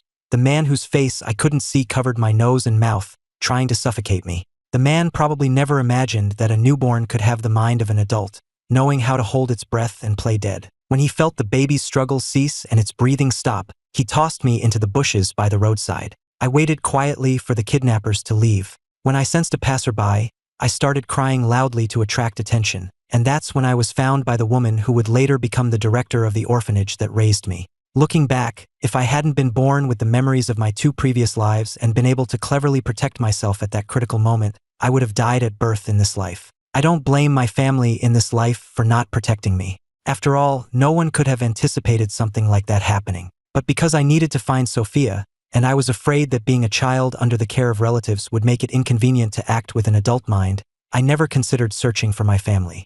I just never expected that 19 years later, a potential relative would come looking for me. After that brief recollection, I didn't respond to Victoria's apology. Instead, I asked another question. So, you investigated my background for this reason as well? Victoria was stunned again. You knew. Do you underestimate me that much, Miss Hamilton? I smiled. If I couldn't even detect someone digging into my past, I should probably just hand over my position as CEO. Victoria felt a mix of shame and relief. Seeing that I wasn't angry, she apologized again and then made her request directly. Since you already know Mr. Hayes, would you be willing to do a DNA test with me? Sarah heard this as she walked in with the coffee.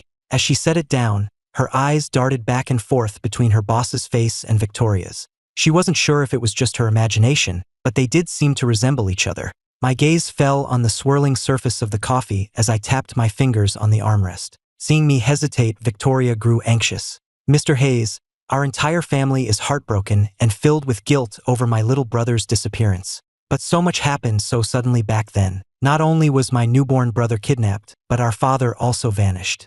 On top of that, a host of relatives and shareholders tried to take advantage of the chaos. My mother almost didn't make it through childbirth. All these years, we've been searching for him. Even knowing the odds were against him after being taken under those circumstances, we never gave up. If you really are my brother, can you give us a chance?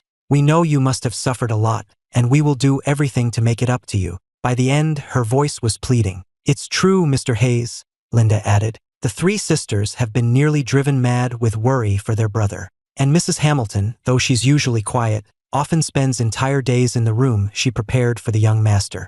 They all hope every day for a reunion. I looked at Victoria's almost begging eyes, my expression a little unnatural. Besides Chloe, I had never seen such a proud, powerful woman act so humbly in front of me. I could easily handle those who were cold and calculating, but this was different. Well, I might not be your brother. You don't have to speak to me like this. As I spoke, I reached up, pulled out a few strands of hair with the roots intact, and handed them to Victoria. I have other things to do this afternoon. If you want to do a DNA test, you can go ahead on your own. Seeing this, Sarah reminded me with concern. Mr. Hayes, aren't you going with them? If you just hand over your hair like that, aren't you worried someone might use it for other purposes? With Victoria present, she didn't say the rest, but her meaning was clear. Before Victoria could speak, I looked up and replied, that's why I'm giving you a task. You will accompany Miss Hamilton for the DNA test. You don't need to follow me. Sarah finally relaxed. Yes, sir. Victoria wasn't offended by our conversation. In fact, she was pleased by my cautiousness. She took the hair I offered with great care, sealed it in a sterile bag she had prepared, and then gave me a deep look. Without calling me Mr. Hayes, she said, I'll come find you as soon as the DNA test results are out. Wait, I pushed the partnership proposal back to her. Since your purpose here wasn't business, take this with you. Now Victoria was genuinely embarrassed. Actually, we could still. I raised a hand to cut her off. I've looked at this proposal. It's basically just you giving me money. Since we're not even sure if I'm your brother yet, I'm not going to take advantage of you. Take it. Seeing my firm stance, Victoria swallowed her words, motioned for Linda to take the proposal, and then extended a hand towards Sarah. Please. Oh no, after you, Miss Hamilton. Sarah was nearly scared to death by Victoria's gesture. Setting aside Victoria's esteemed status, even if the DNA test proved they were related, she would be her boss's sister. How could she dare to walk ahead of her? Victoria said no more and led the way out. Her steps were still steady and composed, but Linda, who knew her well, could detect a hint of urgency. Outside the company, Victoria got into her car while pulling out her phone to make a call. In New York, at the Hamilton estate, Eleanor Hamilton was in her study handling business. When she received Victoria's call and heard that she might have found her son, she shot to her feet excitedly. "I'm coming to Miami right now," Victoria quickly interjected. "It's not confirmed yet. Mom, just have a hair sample flown over. I'm worried a test with just mine won't be accurate enough." The butler, Mr. Anderson, also tried to calm her. "Madam, please don't get too excited. This isn't the first time we've found someone who might be the young master. Your health is what's most important." Eleanor slowly sat back down. Remembering the repeated cycles of hope and disappointment, her eyes misted over. "No matter what, I hope this time it's real. It's been 19 years. I haven't had a single peaceful night's sleep, always afraid that something happened to him, or that he's already gone. I don't know how many more 19 years I have left to wait." Eleanor didn't dwell on her sorrow. She quickly pulled out a few strands of her hair, sealed them in a bag with practiced ease, and ordered, "Mr. Anderson, get the helicopter ready immediately. We need to send this sample over." I had no idea that my situation had thrown the Hamilton household into chaos again. To be honest, even though I had agreed to the DNA test, I wasn't personally too concerned about the outcome. With my current social standing, I could live perfectly well without relatives. Besides, Chloe had said her parents didn't care about background, so there was nothing standing in our way.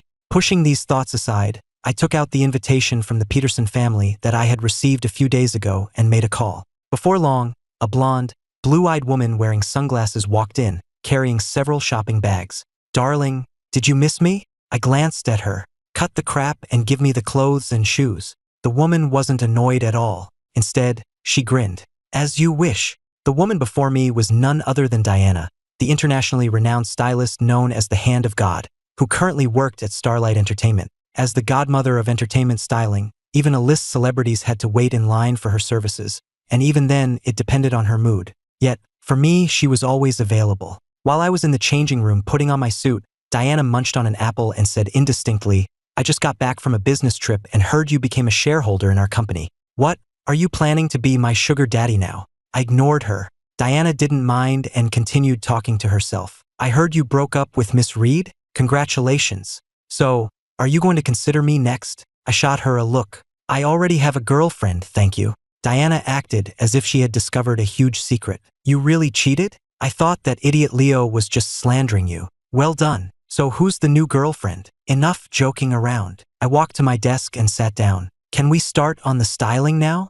Diana gently traced my cheek with her right hand and smiled. "Coming right up." Meanwhile, Chloe glanced at the time, about to call me, when her office door was pushed open. Jessica poked her head in. "Miss Collins, Mr. Hayes is here." Chloe assumed I was there to pick her up again, but Jessica's expression seemed off. "What's with that face?"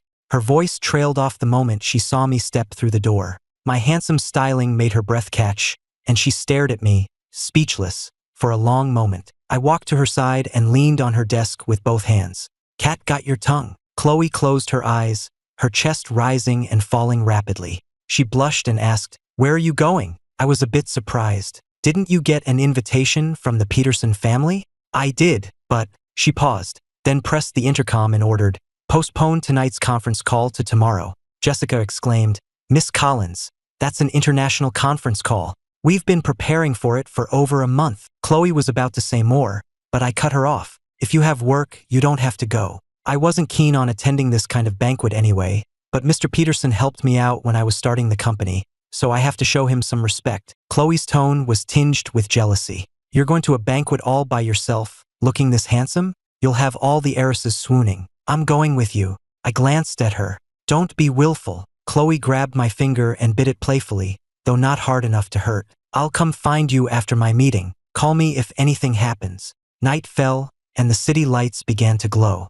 A steady stream of luxury cars pulled up to the Peterson residence. Mr. Peterson and his son stood at the entrance with smiles, greeting each arriving guest. When I arrived, the bustling entrance suddenly fell silent, replaced by a series of sharp intakes of breath. Mr. Peterson was also taken aback when he saw me, then he pulled his son forward. Usually, all the focus is on Mr. Hayes' capabilities and charisma. Only today do I realize his looks are just as impressive as his skills. "Dressed like this, you put Hollywood stars to shame." I handed him the gift I had prepared. "You're too kind, Mr. Peterson. Just having you here is an honor, Mr. Hayes. You didn't need to bring a gift." Mr. Peterson said with a gentle chiding, but he cheerfully accepted the gift box and handed it to a butler. I offered a slight smile. It's my pleasure. Dylan, this is the young man I'm always telling you about. Mr. Peterson pushed his son, Dylan, forward. He's only 19 and he's already the CEO of a public company. In the business world, he's even more formidable than your old man. Look at you, you're almost 19, and you can't even crack the top 500 in your class. All you do is fool around. I don't expect you to be as amazing as Mr. Hayes. If you were even a fraction as capable, I could worry a little less. I know. You say it 100 times a day. Aren't you tired of it? Dylan slapped his father's hand away and shot me an annoyed glance. You can greet the guests yourself. I'm going to find my cousin. This kid. Mr. Peterson watched Dylan run off, fuming, then turned back to me with an apologetic smile. My apologies, Mr. Hayes. I've spoiled him. I'll be sure to give him a good talking to when I get home. I felt a headache coming on. I knew Mr. Peterson meant no harm. He just had the common parental habit of comparing children. But it had inadvertently made me an object of resentment. And from what Dylan said, this wasn't the first time his father had lectured him like this. Your method of parenting might be a bit misguided, Mr. Peterson. Everyone has their own path. Don't push your son too hard. Yes, you're right, Mr. Hayes. Mr. Peterson beckoned a waiter over. Please, Mr. Hayes, head inside. I nodded and followed the waiter. Inside the banquet hall, Dylan jogged back and made a beeline for Carter Vance. Cousin, Carter caught him. Weren't you and your dad greeting guests outside? Why did you run back in? Dylan said irritably, It's because I ran into that guy. It's one thing for my dad to say it at home, but he had to compare us right in front of him. It's so annoying. Carter looked puzzled. What guy? That CEO of Apex, what's his name, Ethan Hayes. Dylan pouted. Does this guy have something against me? I feel like I'm constantly living in his shadow. As soon as he spoke, Carter and the nearby Reed siblings all changed their expressions. Ethan Hayes. Leo looked consumed with hatred. He's here too. Yeah, Dylan nodded. My dad practically worships him. Of course he was going to invite him. Seeing Carter's expression change, Sophia quickly took his hand and soothed him. Don't take it to heart. Just pretend he's invisible. My heart is only with you. Just as she finished speaking, a wave of gasps and exclamations went through the crowd. Sophia instinctively turned her head, and upon seeing me walking towards them, she froze on the spot. She had always known I was handsome, but she never imagined I could look this good. Leo tugged at her arm sharply. Sis! Sophia snapped back to reality and quickly averted her gaze, but she couldn't stop herself from sneaking glances at me from the corner of her eye. Seeing her distracted state, Carter gritted his teeth, his eyes towards me filled with gloom. After the initial shock of my appearance wore off, many entrepreneurs came forward with champagne glasses to greet me. High society banquets were, to some extent, networking events for business magnates. Due to my company's leading position in Miami and the fact that I rarely appeared at such events, I was quickly surrounded by guests. Dylan looked at me, the center of attention, and then at the neglected Carter. He couldn't help but step forward to defend him. Anyone who knows would think this is my grandfather's birthday party. Anyone who doesn't would think it's Mr. Hayes's personal gala. Stealing the spotlight the moment you arrive. Are you disrespecting the Peterson family, or do you just love showing off? He deliberately raised his voice, causing the entire banquet hall to fall silent. The people surrounding me turned their heads, wondering what Dylan was up to. Just then, someone remarked, Isn't that Director Reed from Apex? The comment sent ripples through the crowd. My relationship with Sophia was no secret among Miami's elite, especially after the huge drama on Twitter yesterday. A love for gossip is human nature, and even the wealthy are not immune. In an instant, everyone's eyes were darting between me and Sophia. A young man standing next to me couldn't resist retorting, Director, didn't you see Twitter yesterday? She's already been kicked out by Mr. Hayes. Humiliated in public, Sophia's face turned cold, and any lingering affection she had felt for me vanished. Leo, who couldn't stand seeing his sister insulted, put an arm around Carter's shoulder and shot back, We should thank Mr. Hayes for not marrying her. Otherwise, how could my sister and Carter have gotten back together?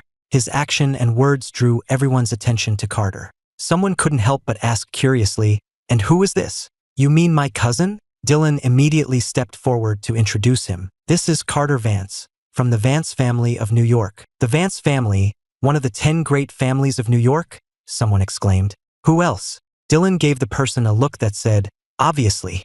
And you all probably don't know, my cousin's fiancée is also from one of New York's great families, a daughter of the Reeds. They're a match made in heaven. So what if someone else is capable? He's still just an orphan with no parents. My fingers tightened around my champagne glass. I looked at the group opposite me, raised my glass with a smile and said, Miss Reed is indeed a good match for Mr. Vance.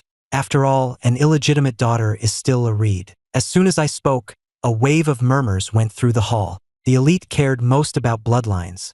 The difference between a legitimate and illegitimate child was like heaven and earth. Being illegitimate was looked down upon even more than being an orphan with unknown parents. They had been wondering why, if Sophia was a Reed, she would be working for me. Now it all made sense.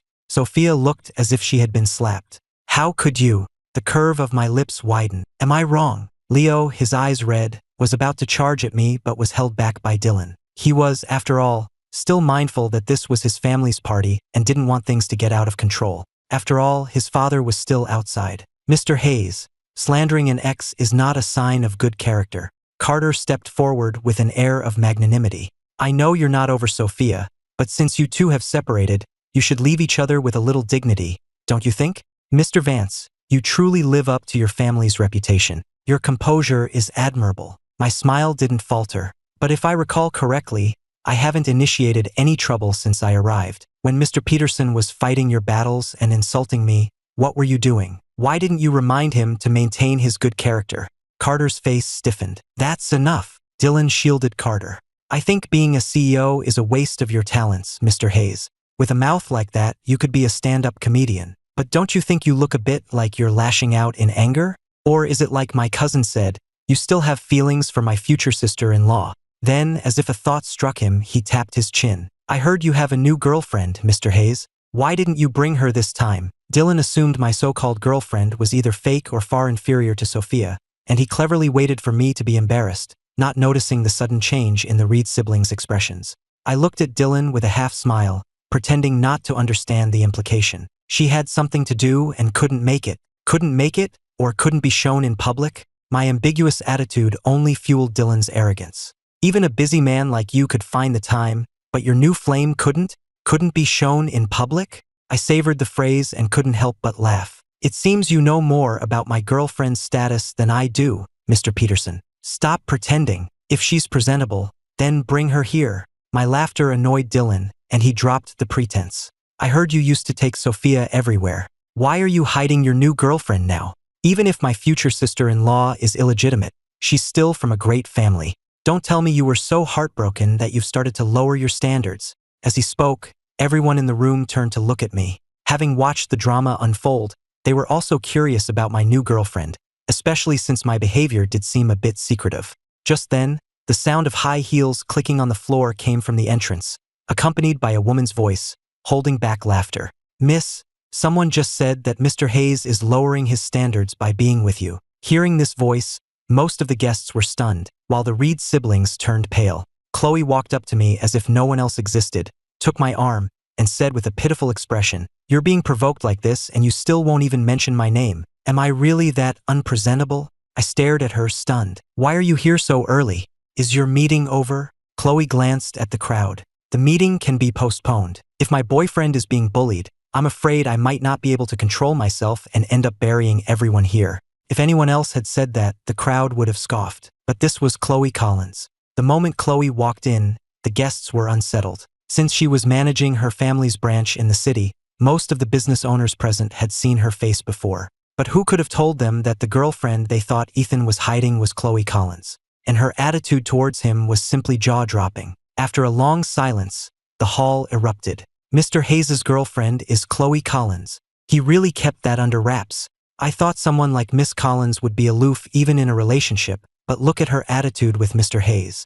And Dylan Peterson just said he was lowering his standards and his girlfriend was unpresentable. This is hilarious.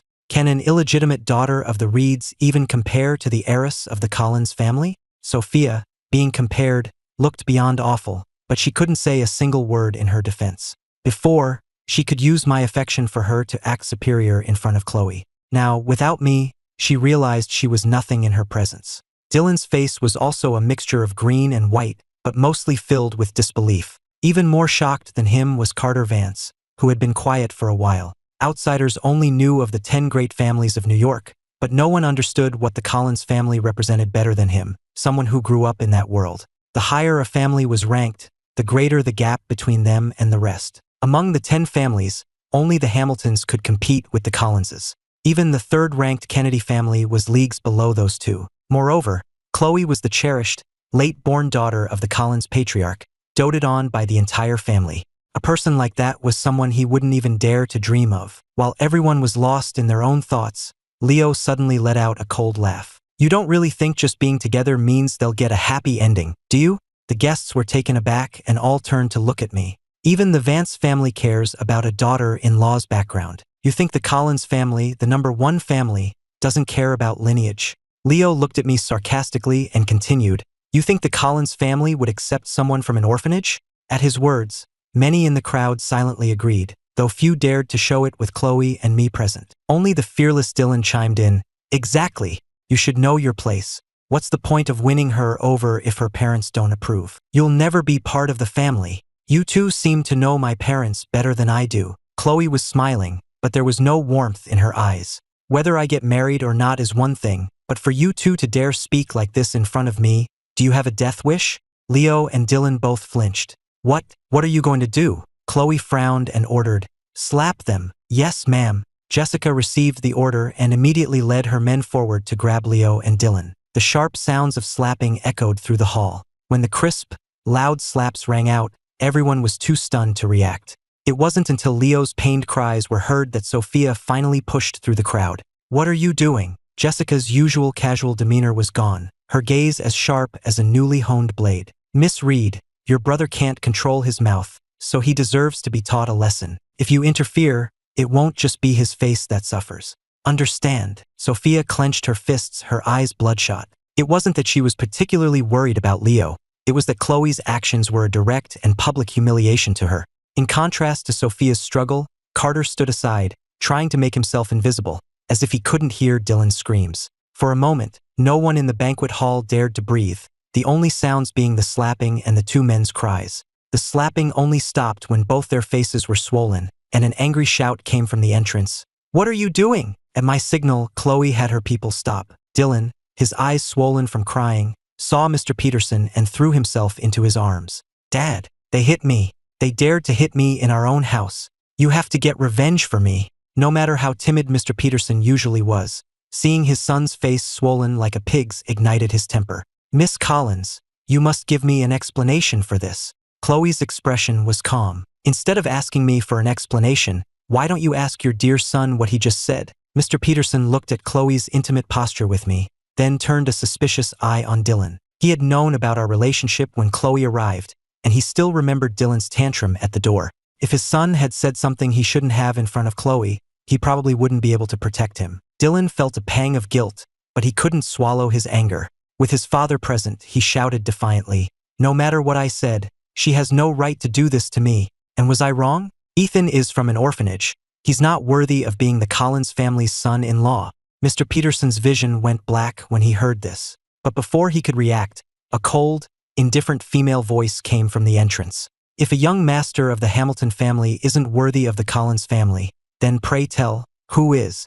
You. Everyone turned at the sound of the voice and saw Victoria Hamilton entering with a group of people. She was dressed in a sharply tailored white suit, her long hair tied back, her expression cool and her presence so powerful that the entire banquet hall fell silent. Behind her were her familiar assistant, Linda, and several burly, sharp-eyed bodyguards in black.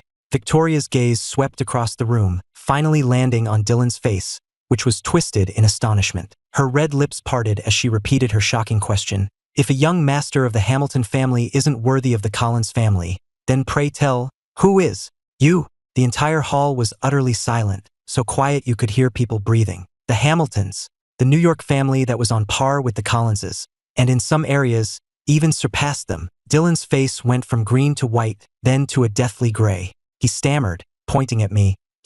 How could he be a Hamilton? He's an orphan. An orphan. Victoria let out a disdainful laugh. She ignored Dylan and strode directly towards me. The sound of her high heels on the floor was like a drumbeat on everyone's heart. She stopped in front of me, her eyes, which bore a faint resemblance to mine, losing their usual coldness and filling with a complex, emotional turmoil. She took a file from Linda and, in front of everyone, pulled out a document. A report from the most authoritative genetics lab in Miami. Her voice carried clearly to every corner of the hall. According to the DNA comparison between my mother, Mrs. Eleanor Hamilton, and Mr. Ethan Hayes, the probability of parentage is 99.9999%. Ethan, no, I should call you Asher. The legitimate firstborn son of the Hamilton family, my dear brother, who was kidnapped 19 years ago. She paused, her gaze turning to me, her voice trembling almost imperceptibly. Welcome home. The crowd erupted. If my relationship with Chloe was a bombshell, then my true identity was a nuclear explosion. The man they had mocked as an orphan with unknown parents was actually the heir to the New York Hamilton family. Dylan's legs gave out and he nearly collapsed. Mr. Peterson's face was ashen. He knew the Peterson family was finished. Carter's pupils contracted violently. He finally understood that he had been nothing but a clown from the very beginning. As for Sophia, the color drained from her face. Her eyes, once full of calculation and triumph, now held only endless despair and collapse. She stared at me as if trying to see through me, muttering, "Impossible! This is impossible!" I ignored the tidal wave of shock from the crowd and calmly looked at Victoria, my nominal sister. I nodded, acknowledging her welcome home. Then, my gaze moved past her and settled back on Chloe's face. She was smiling at me, her eyes filled with pure joy and pride, as if my identity didn't matter at all. She was simply happy for me. In that moment, the slight ripples in my heart caused by the revelation of my identity instantly calmed. The status of a Hamilton heir, the title of Apex's CEO, none of it was as important as her single, affirming look. I took her hand and pulled her to my side, standing shoulder to shoulder with Victoria. Only then did I turn my attention to the crumbling Sophia. Sophia, I began slowly, my voice quiet but laced with a bone-chilling coldness. Do you still think I was the one reaching above my station for you? She shuddered as if jolted awake by my voice, her head snapping up, her eyes filled with a crazed accusation. You knew all along? You've been lying to me this whole time. Lying to you? I laughed, but the smile didn't reach my eyes. Compared to the lies you've spun, what does my little secret matter? Weren't you always talking about 3 lives? Eternally devoted? Then tell me, in our last life, after Chloe gave the only medicine that could save her life to your mother, what did you do? My voice rose sharply, filled with suppressed rage and pain. You watched her die from the poison in my arms. While I was devastated by her death, you conspired with outsiders to steal the company I built from the ground up. In the end, I took my own life at her grave, praying that we could meet again in the next life. Sophia, is this your eternal devotion? Was your affection built on the foundation of another person's life and all my hard work? The memories of my past life were like the sharpest of knives, carving into my heart and slowly stripping away Sophia's final disguise. Her face was deathly pale. She stumbled back a step, her lips trembling, unable to utter a single word. The surrounding crowd was dumbfounded, shocked to learn of such a horrifying backstory. I gave her no room to breathe, pressing forward. I was reborn with the memories of my past life, and I thought you were just at a disadvantage without your own. I brought you to my side, gave you a position in my company, promoted you, helped you return to your family, and manage their business for you. I can say with certainty that I have never wronged you in any way. But what about you? How did you treat Chloe? I turned sharply to Chloe, my voice filled with lingering fear and tenderness. Did you think I didn't know that you were the one who poisoned her? You wanted to pull the same trick again, to stage another life-saving drama to make me feel indebted to you and come back to your side. No, it wasn't me. Sophia finally broke down, screaming incoherently. Not you. I sneered and snapped my fingers. Sarah immediately understood and handed a USB drive to the banquet hall staff. Soon, a security video began to play on the large screen. In the video, Sophia could be seen sneaking into Chloe's kitchen and pouring a packet of powder into her drinking water. The evidence was irrefutable. Sophia, I delivered her sentence. You are guilty of premeditated attempted murder, and the evidence is conclusive. Your embezzlement and fraudulent accounting are also clear. What you owe me, and what you owe Chloe, you can spend the rest of your life repaying in prison. As soon as I finished speaking, several uniformed police officers entered and walked directly towards Sophia and Leo. Leo was already scared stiff and was easily handcuffed. Sophia struggled like a madwoman, screaming curses, but was ultimately dragged away. Mrs. Reed, as an accomplice, had already been taken into custody by the police at my house. The family of 3 would be reunited in prison. After handling all that, I turned my gaze to the petrified Carter Vance. When our eyes met, he flinched and nearly fell to his knees. I couldn't even be bothered to say a word to him. A single look of contempt was enough to make him understand that he wasn't even qualified to be my opponent. He would pay the price for choosing the wrong side today. The Vance family's standing in New York would plummet because of his foolishness, and he himself would become the laughingstock of high society. Finally, there were the Petersons. Mr. Peterson, his voice choked with tears, pulled Dylan and was about to kneel and apologize to me and Chloe. I stepped aside, my voice as cold as ice. There's no need. From this day forward, Apex, the Hamilton family, the Collins family, and all affiliated companies will terminate all business with the Peterson family. Mr. Peterson, you're on your own. These words were a commercial death sentence for the Peterson family.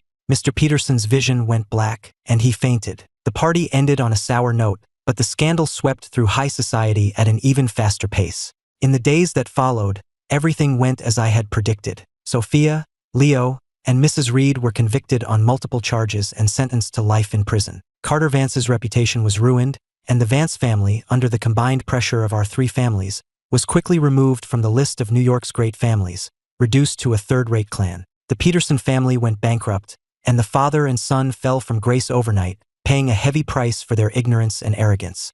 As for me, at Victoria's insistence, I returned to the Hamilton estate in New York. I met my mother, Eleanor Hamilton, who had been waiting day and night for my return, her hair already streaked with gray. She held me and wept, as if releasing 19 years of longing and worry. I also learned that my father had not disappeared, but had been seriously injured while investigating the kidnapping and had been recovering abroad. He had now returned. The Hamilton family was finally, truly reunited. I officially acknowledged my heritage and took back the name Asher. But to the public, I still had them call me Ethan, because the name Ethan carried the weight of my 2 lifetimes of entanglement and rebirth with Chloe. At the same time, I mobilized Division 7, the vast intelligence network I had created to search for Sophia and investigate my past, and in cooperation with the Hamilton and Collins families, we targeted the mastermind behind my kidnapping, the Kennedy family of New York. Faced with absolute power and irrefutable evidence, that once untouchable family collapsed. All involved were severely punished by the law. For what was owed to me from my past 2 lives, I collected it all in this life with interest. 6 months later, Chloe and I had our wedding of the century on a private island in the Aegean Sea. The sea was a brilliant blue, the sky was clear, and the sand was as white as silver. All our friends and family gathered to witness our happiness. My Hamilton parents and sister, the Collins elders, Jessica, Sarah, Lily, everyone's face was filled with sincere blessings. After the banquet, the noise faded away. I took Chloe's hand and led her to a seaside terrace. The moonlight was like water, gently bathing us, and the sea breeze, carrying the salty scent of freedom, caressed our skin. Chloe leaned against me, looking up with starlight in her eyes. She gently stroked my cheek and said softly, "Welcome home, Asher." I bent down and placed a reverent kiss on her forehead, my voice filled with an overwhelming tenderness. "Wherever you are, that's home." Yes, whether I was Ethan or Asher, an orphan or a wealthy heir, these identities were just names to me. Only the person in my arms was the home for my soul, the sole meaning I had sought across 2 lifetimes.